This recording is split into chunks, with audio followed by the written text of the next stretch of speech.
so that our bottom note here is going to be this 3 here. We're going to play, let's read this. Let's read this. We're going to play a C long into an A pent.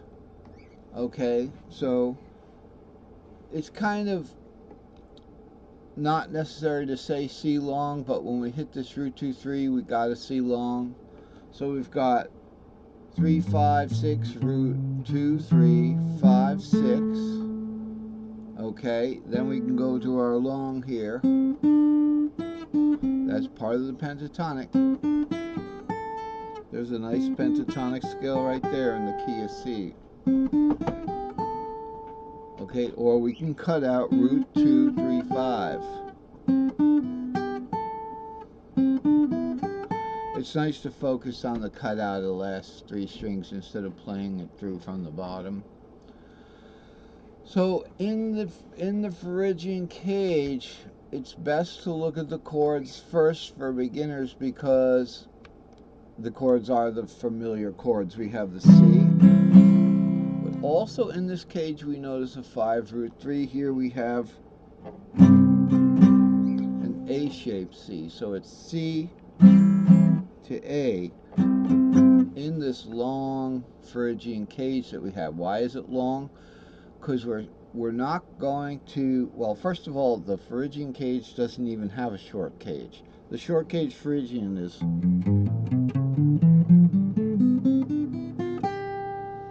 okay, so that's like a big Phrygian scale, and it's got your C shape in it. It's got your E minor shaped D minor, your E minor shaped E minor. But that goes to a D minor shaped E minor 1 cage up, and that's still part of this long Phrygian cage. So we get these double versions of each chord. We got the E to the D, E shaped F to a D shaped F. And then we have a G shaped G to an E shaped G. Okay, the E-shaped G's, 2, 5, 7. G-shaped G, 5, 7, 2, 5, 7.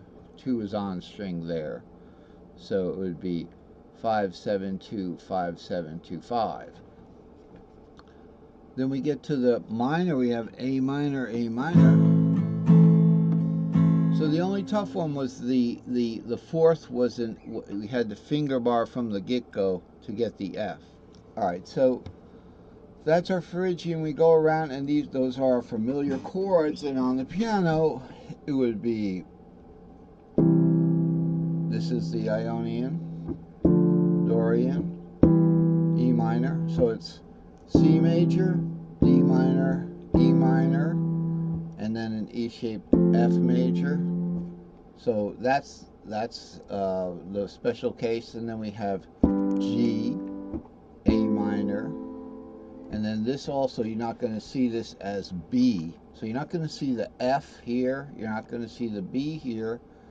But you can call this the 1 major, 2 minor, 3 minor, 4 major, 5 major, 5 dominant, 6 minor, 7 half diminished, back up to 1 here.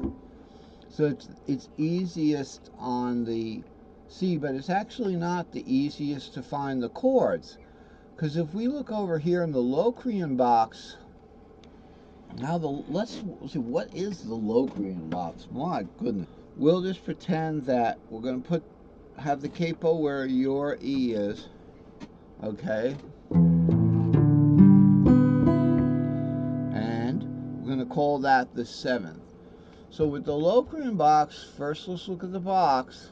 I'm zooming in intentionally so you can't look at anything else. Except this 4, possibly we could do a short Locrian. But that's only just to prove the theory works. And there's a short Locrian. We're going to play the diatonic Locrian. Starting from the 7 here. We're not going to be able to get that 4 there. Okay, so it's 7 root 2 3 4 5 6 7 root 2 3 4, 7, 5, 6, 7, root 2, 3.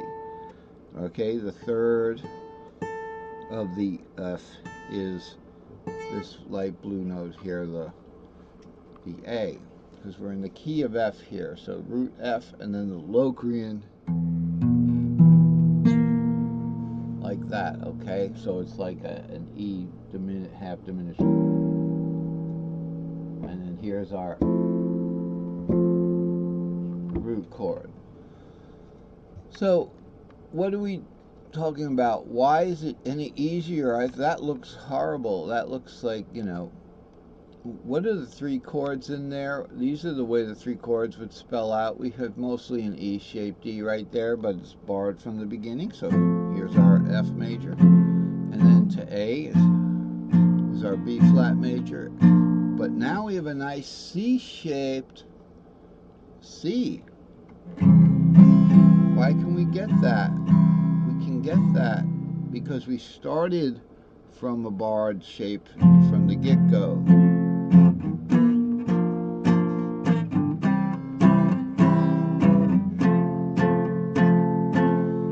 Okay, now we have our circle here. We can go to an E minor shaped second up here.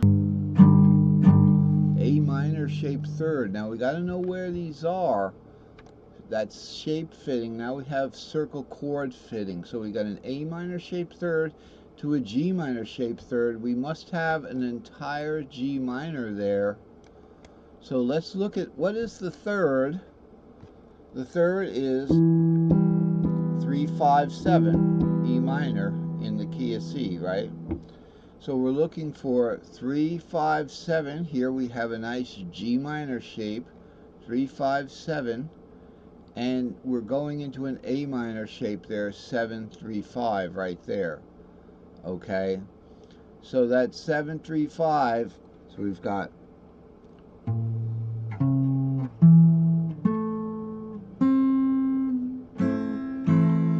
this is what the shape fitting is all about. Playing this A minor. It's the A minor is the third of the key of F. So we've got here A minor shape here, and we've got a G minor shaped down here with the third. All right, and then we got a nice A shaped fourth. The fifth is C and A shaped. Now we've got D minor to C. So we've got a D minor shaped D minor to a C minor shaped D minor. Okay, so here's our F, here's our root, and here's our D minor shape.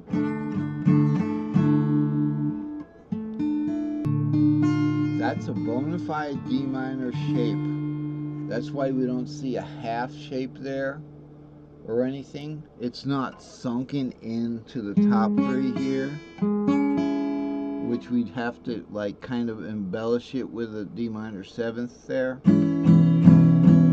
It's a bona fide D minor shape because the capo is where your fret nut is. So just play D minor and just tell yourself, hey, D minor is the sixth of F. And we also go to a C minor shape there with 3, 6, root 3 into that D minor shape. So it's however you would want to play that C minor shaped D minor down there. So that demonstrates that the E box, even though it's more difficult, can give us some chords that are easier to play, such as the C-shaped fifth.